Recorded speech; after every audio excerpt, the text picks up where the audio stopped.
প্রথমে তোমাদের এতে ভিডিও দেখাবো, তারপরে ভিডিওটি সবচেয়ে ফানি কমেন্ট গুলি পড়ে শোনাবো। সুমিত তো একটা ভাইরাল কন্টেন্ট আছে, তোমরা জানো যে আউটফিটের দাম কত। আজকে আমি সুমিকে জিজ্ঞেস করবো সুমির আউটফিটের দাম কত।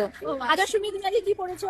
আজকে আমি এই সুন্দর হারপিকের বটল সেজে এসেছি, ঠিক আছে। এই ড্রেসটা আমি নিয়েছি মিশো থেকে, এটা 1000 টাকার মতো নিয়েছে। 1000 টাকা? হ্যাঁ। খুব মানে আর থেকে এক্সপেন্সিভ মনে হয়। বলো, হ্যাঁ আমি পরলে এক্সপেন্সিভ হয়ে যায়। এটাই তুমি তো 8 টাকা বটল লাগছে আমায়। না, একদম ব্র্যান্ড লাগছে পুরো। ও থ্যাংক ইউ থ্যাংক ইউ। আর কি আছি, মিন্ত্রা, ফ্লিপকার্ট সব সত্যি তাই। আর এই যে ব্যাগ আছে, এটা ফ্রম মিশো, 250 টাকা। আর এটা হচ্ছে আমার বান্ধবীর, ফ্রিতে পেয়ে গেছি। এটা ফ্রিতে পেয়ে গেছে। আর বাকি এটা ধারে দিয়েছি। चलिए शुरू करते हैं।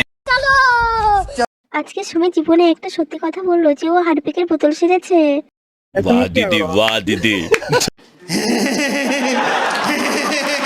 नीला टॉयलेट के लिए और लाल बाथरूम के लिए।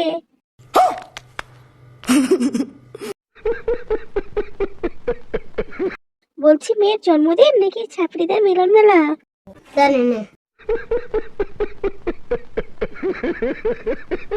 ছোট লোকের বংশধর সবাই। प्यारी समझ गई।